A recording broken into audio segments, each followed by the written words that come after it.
Assalamualaikum warahmatullahi wabarakatuh. Selamat pagi dan salam sejahtera untuk kita semua. Salam Om Swastiastu, Namo Buddhaya, salam kebajikan. Yang terhormat Bapak Ibu dosen penguji ujian penilaian pendidikan profesi guru. Perkenalkan, nama saya Ranidia Pratiwi dengan nomor induk mahasiswa 2574801259. LPTK Universitas Pendidikan Ganesha, program studi bimbingan dan konseling. Pada kesempatan ini saya akan melaksanakan ujian penilaian kinerja pendidikan profesi guru di SMA Negeri 1 Sintang. Demikian informasi yang saya sampaikan. Atas perhatian Bapak Ibu saya ucapkan terima kasih.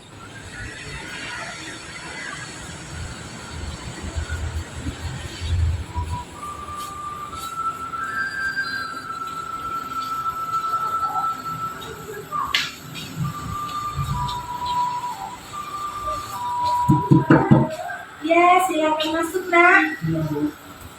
Silakan duduk.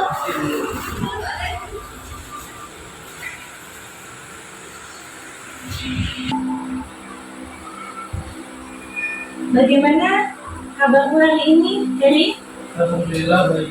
Nah, sebelum kita melakukan proses konseling individual ini, alangkah baiknya kita berdoa terlebih dahulu. Itu inti doa ya. Berdoa dimulai.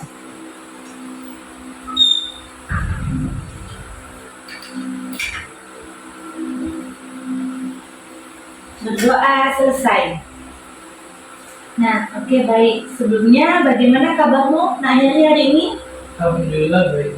Alhamdulillah baik. Nah, sebelum itu Ibu ingin menanyakan, sebenarnya Ibu mengucapkan terima kasih nih karena kamu sudah bersedia Ibu panggil di sini dan bersedia untuk melakukan proses konseling. Nah, sebelum itu Ibu pengen tanya, tadi kamu habis pelajaran siapa ya? Saya pelajaran olahraga, Bu. Pelajaran olahraga. Kamu mengikuti olahraga tidak? Pelajaran olahraga? Tidak, Bu. Saya malas berolahraga. Iya, Ibu lihat kamu tidak pakai baju olahraga juga. Kamu kenapa tidak ikut pembelajaran olahraga? Saya agak kurang suka dengan pembelajarannya, Bu. Nah, baik. Di sini Ibu pengen tahu kenapa kamu bisa malas belajar olahraga. Dimana sebelumnya Ibu pengen tanya terlebih dahulu, apakah kamu pernah melakukan proses konseling individual? Saya kalau pembelajaran olahraga itu saya kurang berminat karena memang bukan hobi dan bakat saya di situ, Bu. Jadi saya tidak tertarik dengan pembelajaran olahraga. Kemudian untuk konseling individual saya kurang tahu. Nah, baik, Ibu jelaskan terlebih dahulu ya. Apa itu konseling individual? Nah, di mana Ibu sebagai konselor atau guru BK dan kamu sebagai konseling atau klien, di mana seorang guru BK membantu peserta didiknya dalam memantaskan atau menuntaskan permasalahan yang dihadapinya. Jadi membantu peserta didik mencapai kematangan atau kemandirian dalam kehidupannya serta menjalankan tugas-tugas perkembangannya, di mana yang mencakup aspek pribadi, aspek belajar, sosial, dan juga karir secara utuh dan optimal. Nah, itu proses konseling individual. Kamu paham? Paham, Bu. Nah, sebelum itu Ibu pengen jelaskan juga ada beberapa asas nih dalam layanan konseling individual, di mana ada 12 asas. Ini ada di mana yang pertama ada namanya asas kerahasiaan. Di mana asas kerahasiaan ini asas yang menuntut dirahasiakannya segenap data peserta didik yang menjadi sasaran layanan. Jadi, Ibu sebagai guru BK memiliki asas kerahasiaan menjaga rahasia permasalahan yang kamu hadapi. Paham? Paham, Bu. Nah, terus ada juga asas kesukarelaan, di mana asas yang menghendaki adanya kesukaan dan kerelaan peserta didik terhadap klien untuk mengikuti menjalani layanan yang diperuntukkan baginya. Apakah kamu bersedia melakukan konseling individual? Bersedia. Bersedia ya.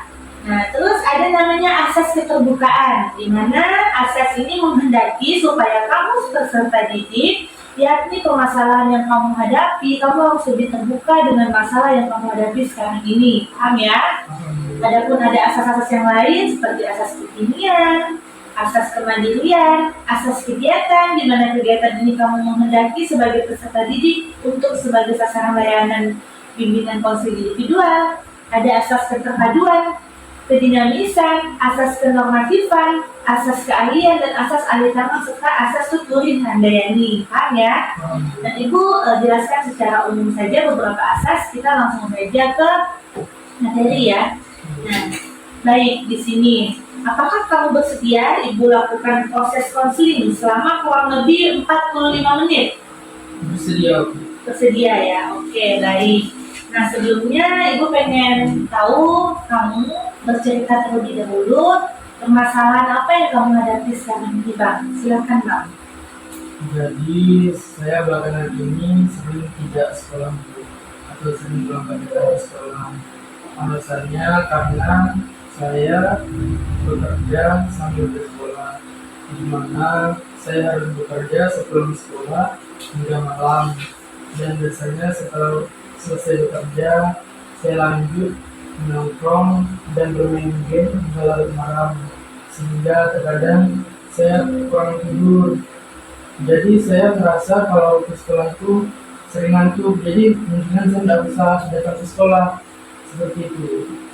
Terus kendala apa yang kamu hadapi selama kamu di luar maupun di sekolah? Kendala yang saya alami antara lain tentunya saya akan susah membagi waktu bekerja dan sekolah, dan kemudian saya sering ditinggal pembelajaran, sehingga saat saya masuk sekolah itu saya kurang paham apa yang disampaikan oleh guru-guru di sekolah. Kemudian selain itu di absen saya juga sering izin dan sebagainya. Kalau Ibu boleh tahu, pertemanan kamu di luar maupun di sekolah ini bagaimana? Nah, Saya berteman dengan beberapa orang, antara lain mereka itu ada yang sama seperti saya, yang ada juga yang sudah tidak sekolah. yang tidak sekolah itu yang di luar ya? Ya, Teman kamu. kemudian ada juga yang sekolah sesama pelajar, ada juga. Nah, baik. Tadi kan kamu menceritakan bahwa kamu itu rupanya jarang tidak masuk ya. Benar-benar. Berapa lama kamu tidak hadir selama ini? Saya kurang lebih sekitar 2 minggu. Hampir mau 2 minggu loh. Itu udah cukup lama. Apa kamu tahu konsekuensi serta dampak jika kamu tidak hadir selama 2 minggu berturut-turut? Tidak tahu, Bu. Nah, baik. Ibu jelaskan di sini ya. Kamu tadi sudah bercerita bahwa kamu itu kerja sambil sekolah. Di mana kamu setelah pulang sekolah kamu kerja. Kalau Ibu boleh tahu, kamu kerja sebagai apa, Bang? Saya biasanya ada yang membutuhkan pekerjaan, misalnya di pasar dan di toko-toko atau warung, seperti kuli, angkut galon, dan istilah ngantar-ngantar barang gitu. Jadi biasanya kamu di pasar itu kerja angkat barang dan juga bawa galon gitu ya? Ya, benar. Nah, itu kerjanya dari jam kapan? Kalau Ibu boleh tahu. Saya biasanya dari sepulang sekolah sampai biasanya paling cepat itu sekitar jam 7 atau 8, dan setelah itu biasanya saya lanjut nongkrong dengan teman-teman dan hingga sampai larut malam biasanya. Oh, jadi kamu kerjanya dari sore sampai malam, kemudian kamu melanjutkan lagi nongkrong dengan teman-temanmu hingga larut malam. Ya, Itu yang membuat kamu tadi terlambat ke sekolah, betul? ya betul. Aduh. Nah, terus tadi kan kamu tidak terlambat, terus kamu jarang masuk, terus kamu sering main game sampai larut malam dengan teman-teman kamu di luar yang tidak sekolah itu.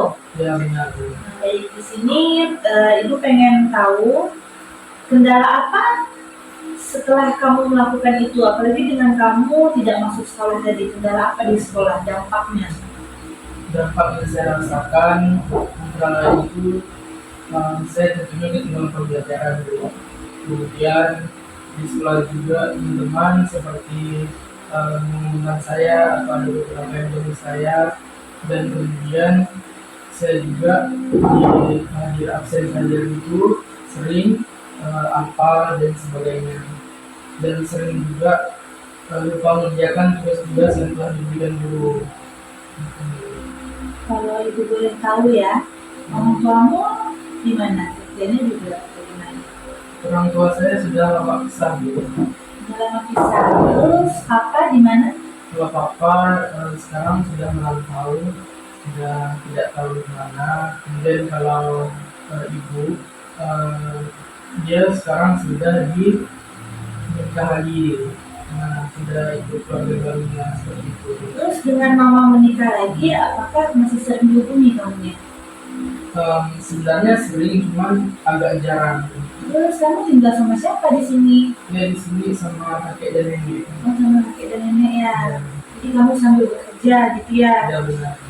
Nah, baik. Di sini ibu dapat menyimpulkan bahwa kamu tidak masuk itu sampai 2 minggu karena di sisi lain kamu juga malas sekolah karena kamu juga sambil bekerja ya, sambil sekolah sambil bekerja. Terus kamu juga sering nongkrong sama teman-teman kamu yang notabene di luar, teman-teman kamu yang putus sekolah.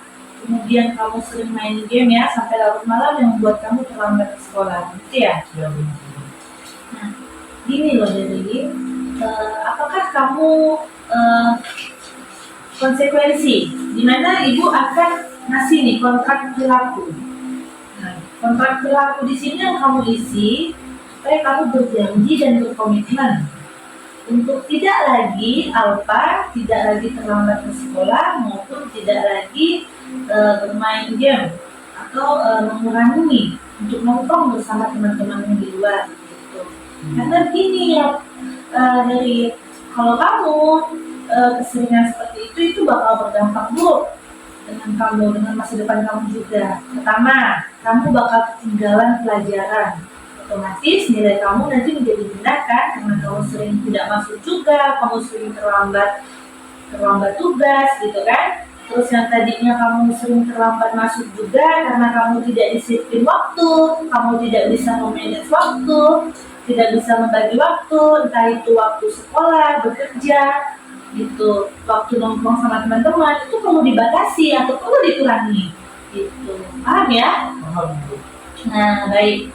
Di sini ibu pengen kamu tulis kontrak perilaku, di mana perjanjian ya, supaya kamu lebih berkomitmen. Silakan tulis namanya, Gilbertus, kelas, tanggal hari ini ditulis, menyatakan bahwa saya setuju melakukan hal yang di bawah ini yang saja berjanji.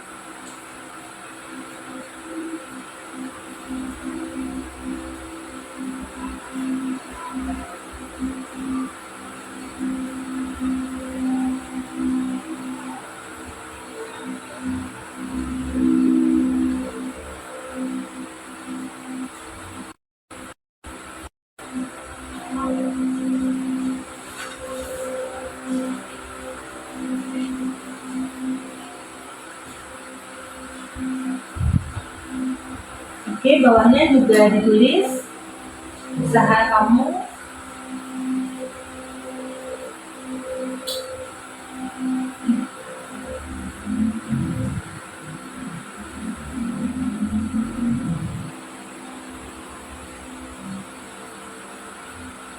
Nah, tulis udah tulis.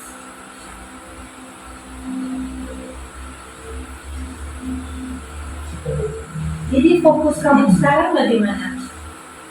Untuk sekarang saya memang fokus pada pekerjaan. Tetapi saya sering mendapat omongan atau teguran dari tetangga atau teman-teman dekat saya. Mereka mengatakan bahwa saya di usia seperti saat ini memang sibukan saya itu sudah wajibnya itu memang belajar dan belum terlalu fokus ke bekerja. Nah, kamu harus mensatukan sekolah. Kenapa ibu bilang seperti itu? Karena ini demi masa depan kamu. Kalau kamu sekolah dengan benar dan baik sesuai dengan aturan di sekolah ini, bisa saja nanti kamu setelah tamat sekolah kamu mendapatkan pekerjaan yang layak dari yang sekarang. Gitu. Jadi Apalagi sekarang kamu sudah kelas 12 kan? Iya. Tidak lama lagi kamu ke sekolah, bulan Maret kamu sudah lulusan. Nah, kamu harus memikirkan masa depan kamu nih. Kedepannya setelah tamat sekolah, kamu itu mau lanjut ke perguruan tinggi kah? Mau kuliah sambil bekerja kah? Nah, seperti itu. Atau mau memilih mau kuliah gitu kan, sambil mencari pengalaman gitu. Kerja juga itu tidak menjadi masalah. Cuman fokus utamanya kamu harus fokus sekolah. Kamu harus menyelesaikan sekolah. Dengan kamu melakukan kesalahan seperti ini, seperti kamu terlambat, terus kamu sering bolos sampai 2 minggu, nah itu menyebabkan kamu nanti ketinggalan pelajaran yang bisa nantinya nilai kamu rendah gitu. Itu bakal menghambat masa depan kamu gitu loh. Jadi kamu paham yang fokus utama kamu sekarang. Paham, Bu. Di sini ada kontrak perilaku yang udah kamu tulis, Iya, Bu. dimana sebelum kamu kita menandatangani ini, Ibu pengen kamu baca dulu tentang kontrak perilaku. Jadi kamu harus berkomitmen nih, kamu bakal berubah. Coba. Iya, Bu. Saya Libertus Yoga Pratama, kelas 12B, pada tanggal 16 September 2025 menyatakan bahwa saya setuju melakukan hal-hal di bawah ini. Pertama, tidak sering alfa atau bolos sekolah. Kedua, tidak akan terlambat berangkat sekolah. Ketiga, tepat waktu mengerjakan tugas dari guru. Keempat, lebih rajin lagi ke sekolah. Kelima, lebih banyak bergaul dengan teman yang positif atau rajin belajar. Keenam, mengurangi nongkrong sampai larut malam. Yang ketujuh, tepat waktu dan ikuti pembelajaran di sekolah setiap hari. Nah, Usaha saya dikatakan berhasil jika saya telah melaksanakan yang saya tulis. Apabila saya berhasil melakukannya, saya akan menjadikan saya sendiri kebiasaan tersebut untuk kebaikan saya. Dan jika saya gagal, maka saya menerima sanksi dari sekolah atau melakukan konseling individual lagi. Tanggal berakhirnya kontrak sebelum pembagian rapor. nah, kamu tanda tangan di sini.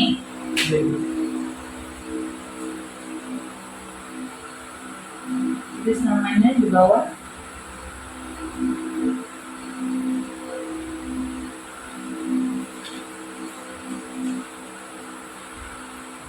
Nah, kontrak perilaku ini, Ibu bakal terus memonitor kamu, tidak hanya sampai di sini saja. Jadi, Ibu bakal setiap hari memonitor kamu di mana.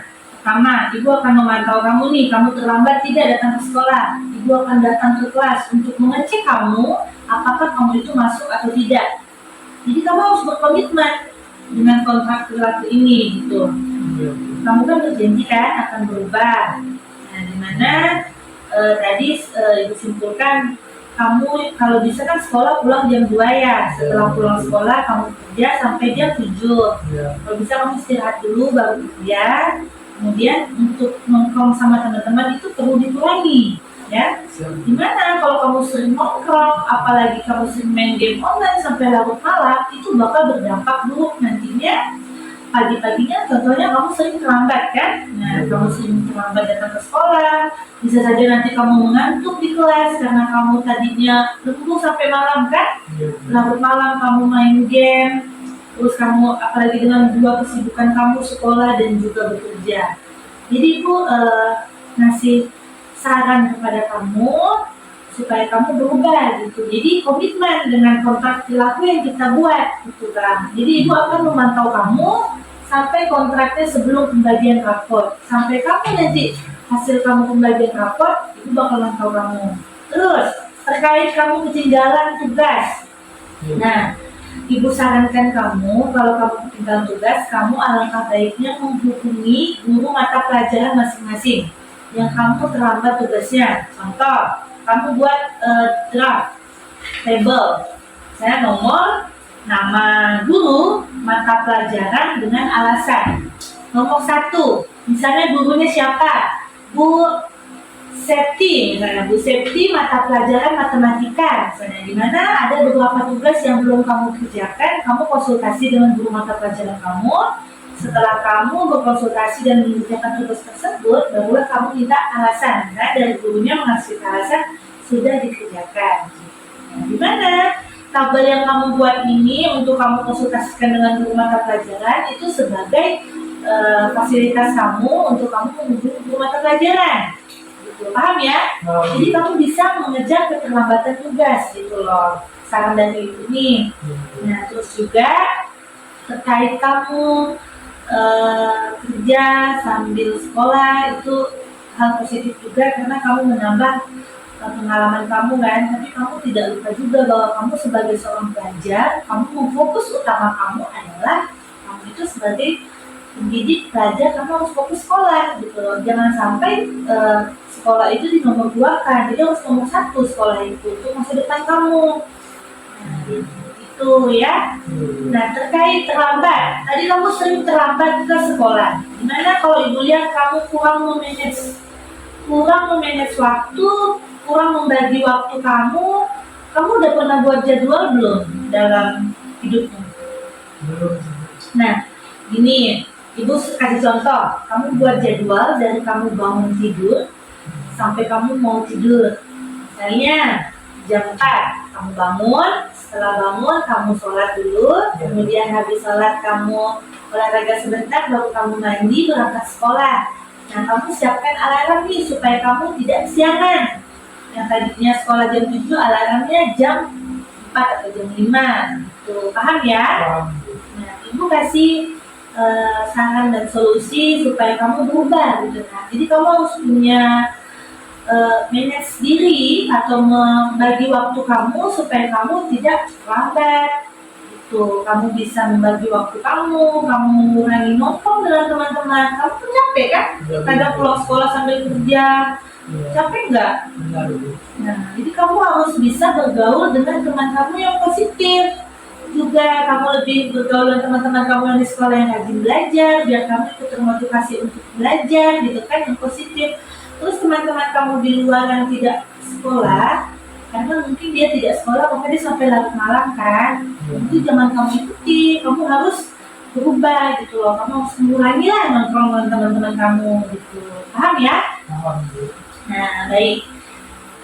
Di sini ibu pengen kamu ngasih kesimpulan gimana gitu setelah melakukan konseling individualitas.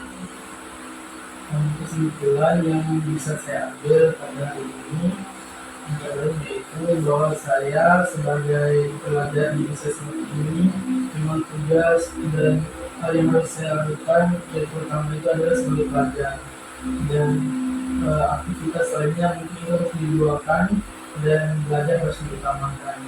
Kemudian setelah saya melakukan konseling bersama ibu, saya tahu bahwa guru BK itu adalah seorang motivasi bagi siswa dan siswi di sekolah untuk dapat memiliki kembali semangat yang mungkin sudah hilang, mungkin karena ada beberapa masalah atau pengalaman yang kurang enak. Jadi kita sebagai siswa juga tidak boleh beranggapan bahwa guru BK itu suka memarahi siswa atau memberikan hukuman dan sebagainya.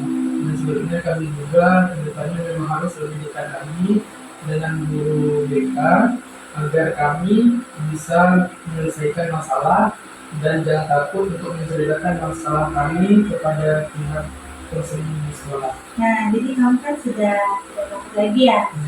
Jadi stigma kamu bahwa guru BK itu bisa menangani dengan 4 aspek kan? Jadi aspek pribadi, belajar, sosial, karir. Kalau ini berarti masalah apa?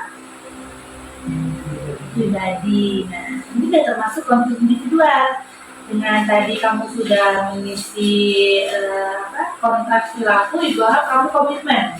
Jadi ibu akan memantau terus nih kedepannya kamu itu berubah atau tidak. Kalau tidak, di sini kan kamu bakal menerima sanksi dari sekolah, entah itu kita konseling individual lagi. Nah, seperti itu ya. Nah, dimana ibu pengen kamu fokus utama kamu sekarang bagaimana? Saya mungkin sekarang lebih fokus ke sekolah terlebih dahulu. Mungkin memang sebelumnya saya sudah lanjut sering bolos atau sering datang telat. Mungkin sekarang setelah mendapat pencerahan atau masukan dari ibu, saya akan berubah dan saya menyadari bahwa saya sebagai siswa, saya memang harus mengutamakan sekolah terlebih dahulu. Nah, jadi kemudian saya berharap semoga saya bisa menembus kesalahan yang telah saya lakukan selama ini, dan semoga saya bisa menjadi teman seperti teman yang lain yang tentunya memiliki semangat dalam belajar di sekolah, sehingga kedepannya semoga saja saya bisa mendapatkan pekerjaan yang lebih baik dari saat ini. Nah, itu yang kamu simpulkan kan? Jadi langkah selanjutnya nih yang kamu lakukan gimana? Untuk selanjutnya mungkin saya akan membuat jadwal seperti jadwal harian seperti yang mulai disampaikan, dan kemudian saya juga akan memberikan waktu, dan saya tentunya istirahat yang cukup, tidur yang cukup, mengurangi waktu bermain saya, dan kemudian saya juga akan lebih rajin mengerjakan tugas-tugas yang diberikan guru di sekolah dan mendengarkan apa saran dari guru di sekolah. Jadi dengan keterlambatan kamu tugas yang kamu lakukan, Saya akan berusaha melengkapi tugas-tugas yang belum saya lakukan, dan juga meminta tugas ulang yang bisa saya kerjakan untuk menembus tugas-tugas yang belum saya kerjakan sebelumnya. nah bagus. Nah, dari hasil diskusi kita hari ini, konseling individual hari ini, nah terima kasih atas kesimpulannya. Ibu pengen kamu mengisi lembar evaluasi hasil. Nah, tinggal di checklist aja, kemudian kamu tanda tangan di bawah ya. Yang keempat, tulis nama dulu, nama.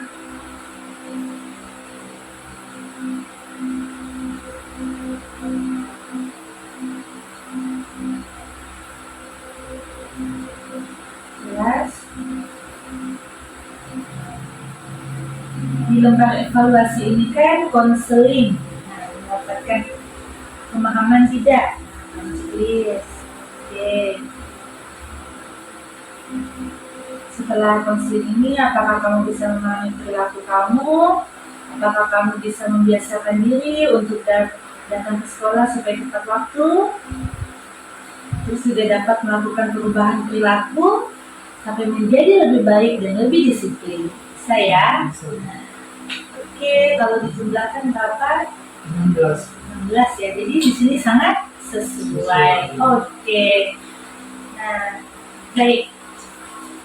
Ini udah kamu sudah mengisi lembar evaluasi hasil dan juga kontrak perilaku. Ada yang ingin disampaikan oleh Ibu? Oleh Ri? Silakan. Mungkin saya mengucapkan terima kasih kepada Ibu karena telah memanggil saya ke sini. Mungkin kalau Ibu tidak memanggil saya tadi, mungkin saya akan terus-menerus melakukan kesalahan yang sama, mungkin begadang tinggal malam dan mengerjakan tugas dan hal-hal yang saya lainnya. Dan setelah saya mendengar pengarahan dari Ibu, saya juga menyadari bahwa memang yang telah disampaikan Ibu tadi itu adalah suatu hak dan tanggung jawab yang harus saya jalani dan lakukan. Mungkin hanya itu.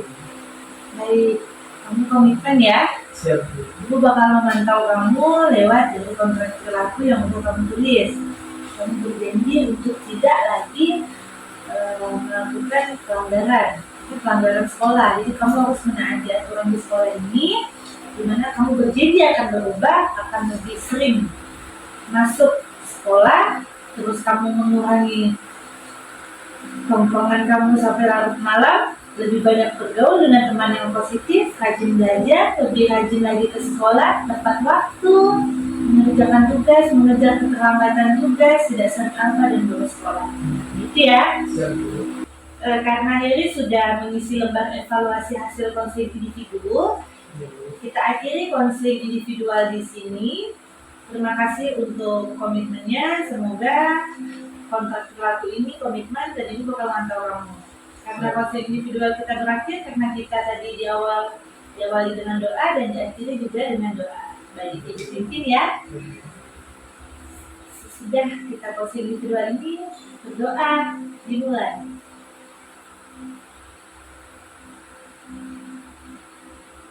Berdoa selesai. Oke, baik. Karena coaching individual terakhir, ada yang ingin disampaikan lagi oleh Nak Heri? Tidak ada, Bu. Oke, baik. Saya ingin izin untuk melanjutkan pembelajaran selanjutnya. Iya, silahkan. Terima kasih ya, Bu. Iya.